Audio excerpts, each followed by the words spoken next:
Benedict Anderson's Imagined Communities revolutionized our understanding of nationalism. This seminal work explores how modern nations are formed through shared cultural constructs. Benedict Anderson's concept of imagined communities revolutionized our understanding of nationalism and group identity. Let's delve into this influential idea and explore its key components. At its core, Anderson defines imagined communities as groups of people who feel a profound sense of connection and belonging, despite never meeting most of their fellow members face to face. This concept challenges our traditional understanding of community, which often relies on direct personal interactions. Nations are prime examples of imagined communities. Think about it. You likely feel a connection to your fellow citizens, even though you've never met the vast majority of them. This shared national identity transcends personal relationships. But how is this sense of community created and maintained? Citizens of a nation often feel connected through shared symbols, values, and a common identity. These can include national monuments, literature, music, and other cultural touchstones that resonate with the collective imagination. To better understand the concept of imagined communities, let's examine some of its key components. These elements work together to create a sense of shared identity among people who may never meet in person. First, we have shared language. A common tongue allows members to communicate and share ideas, reinforcing their sense of unity. Next, a common history provides a shared narrative that binds people together through collective memories and experiences. Cultural practices, such as traditions, customs, and rituals, create a sense of familiarity and belonging among community members. Lastly, national symbols like flags, anthems, and emblems serve as tangible representations of the imagined community, evoking emotional responses and loyalty. These elements collectively create a powerful sense of unity among people who may never meet in person. They form the invisible threads that weave individuals into a cohesive social fabric, transcending physical boundaries and personal relationships. But how are these imagined communities reinforced and perpetuated over time? Anderson identifies several key mechanisms that play crucial roles in this process. Media plays a vital role by disseminating information and ideas that reinforce the community's shared identity. Education systems often incorporate national histories and values into their curricula, shaping young minds and fostering a sense of belonging to the larger community. National celebrations such as Independence Days or cultural festivals provide opportunities for collective experiences that strengthen community bonds. Shared narratives, including national myths and stories of common struggle or triumph, help create a sense of shared destiny among community members. These factors work in concert to contribute to the formation and maintenance of national identity. They create a shared mental image of the community, which persists even in the absence of face-to-face interaction among its members. Anderson's concept of imagined communities provides a powerful framework for understanding how large-scale societies form and maintain cohesion in the modern world. It helps explain the enduring strength of national identities, even in an era of globalization and increased interconnectedness. Benedict Anderson's concept of imagined communities revolutionized our understanding of nationalism. At its core lies the idea of print capitalism, a powerful force in shaping national consciousness. Print capitalism refers to the mass production and distribution of printed materials, particularly newspapers and novels. These media forms became vehicles for spreading common ideas, language, and cultural references across vast territories. But how did these printed materials foster a sense of belonging among people who never met? Imagine reading the same news or novel as thousands of others at roughly the same time. This shared experience created an invisible bond, a sense of community transcending physical boundaries. Print capitalism acted as a cultural glue, connecting individuals through shared ideas, language, and experiences. It's as if invisible threads of understanding were woven between readers, creating a tapestry of national identity. This shared cultural experience laid the foundation for a sense of national identity. people from diverse backgrounds, who might never meet in person, began to perceive themselves as part of a larger, unified community, their nation. Let's delve deeper into the role of newspapers in this process. Newspapers were not just sources of information, but powerful tools in shaping a collective national narrative. Newspapers served a dual purpose. They reported on local happenings, making readers feel connected to their immediate surroundings. Simultaneously, they covered national events, broadening people's perspectives and fostering a sense of being part of something larger than their local community. Crucially, newspapers used a standardized language, often different from local dialects. This common language became a unifying force, allowing people from different regions to communicate and understand each other, further cementing the idea of a shared national identity. Now, let's turn our attention to novels and their unique contribution to national consciousness. Unlike newspapers, novels offered a deeper, more emotional connection to the imagined community. Novels provided common narratives that readers across the nation could relate to. These stories often featured characters and settings that represented the nation, allowing readers to see themselves and their countrymen in the pages of the book. Moreover, novels created shared cultural references, idioms, characters, or scenarios that became part of the national lexicon. Think of how certain literary figures become cultural icons, recognized and referenced across the nation.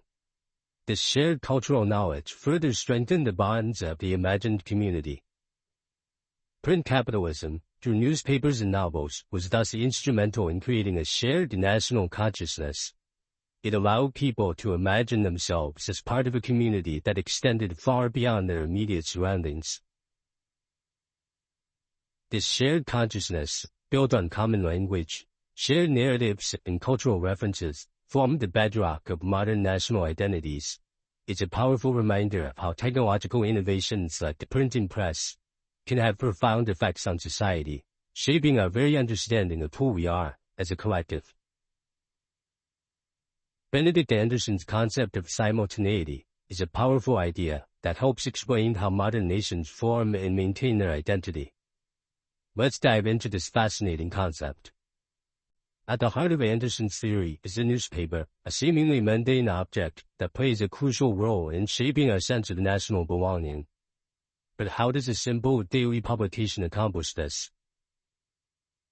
The key lies in the concept of shared time. Imagine millions of people across a vast country, all reading the same news at roughly the same moment. This synchronized activity creates a sense of unity and shared experience. These readers, represented by the figures you see, may never meet each other in person. They might live hundreds of miles apart, speak different dialects, or come from diverse cultural backgrounds.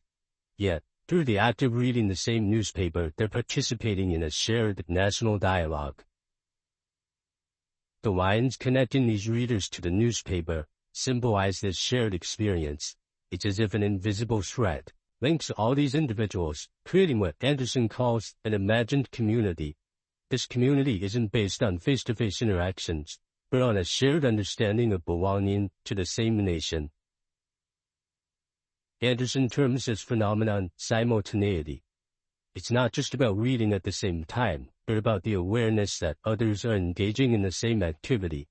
This creates a sense of parallel lives unfolding simultaneously across the nation. As we focus back on the newspaper, consider how it becomes more than just a source of information. It transforms into a powerful symbol of national unity, a daily ritual that reinforces the bonds of nationhood. The boundary we've drawn around the newspaper represents the nation itself. Just as the newspaper connects diverse readers, the idea of the nation unites people who may have little in common besides their shared nationality. This is the essence of an imagined community, a nation bound together not by personal relationships, but by shared cultural practices and beliefs. To sum up, Anderson's concept of simultaneity reveals how shared experiences, like reading a newspaper, contribute to the formation and maintenance of national identity. It shows us that nations are not just political entities, but cultural constructs that exist in the collective imagination of their citizens. Benedict Anderson's concept of imagined communities explores how national identities emerged as religious and dynastic realms declined. This shift fundamentally changed how people viewed themselves and their place in society. For centuries, people's identities were primarily shaped by religious beliefs and loyalty to dynasties. Religious realms, symbolized by the cross, provided spiritual guidance and moral frameworks. Dynastic realms, represented by the crown, offered political stability and a sense of continuity. However, as societies evolved, these traditional forms of organization began to lose their grip. The era of decline represents the gradual erosion of religious authority and dynastic power. This process was driven by factors such as the Enlightenment, scientific advancements, and changing economic structures. As religious and dynastic realms waned, a new form of collective identity emerged: the nation. The flag symbolizes this new concept of nationhood. Unlike previous forms of community, nations are imagined in the sense that members feel a bond with millions of others they'll never meet, united by shared culture, language, and history. The French Revolution serves as a crucial case study in understanding this shift. It exemplifies how the idea of the nation as the source of sovereignty replaced the divine right of kings, fundamentally altering the political landscape. The French Revolution, spanning a decade from 1789 to 1799, was a seismic event in the birth of national identity. Key moments such as the storming of the Bastille in 1789 symbolized the people's rejection of absolute monarchy. The abolition of the monarchy in 1792 marked a decisive break from dynastic rule, while Napoleon's coup in 1799 ushered in a new era of nationalism. The revolution transformed France from a monarchy, where power flowed from God through the king, to a nation-state, where sovereignty resided in the people. This shift represents a fundamental change in how political legitimacy was conceived. The nation, not the monarch, became the focus of collective loyalty and identity. The new concept of national identity was built on three key pillars: shared language, common culture, and collective history. The French Revolution promoted a standardized French language, celebrated shared cultural symbols like the tricolor flag, and reinterpreted French history as the story of a nation, not just its rulers. This formula for national identity would be replicated across Europe and beyond in the following centuries. The French Revolution vividly illustrates Anderson's concept of imagined communities. It shows how the decline of religious and dynastic realms created space for a new form of collective identity. This national identity, based on shared language, culture, and history, became a powerful force shaping modern politics and society. The revolution's impact extended far beyond France, inspiring similar nationalist movements across Europe and around the world. Anderson's imagined communities revolutionized our understanding of nationalism, offering insights that remain crucial for comprehending modern global politics.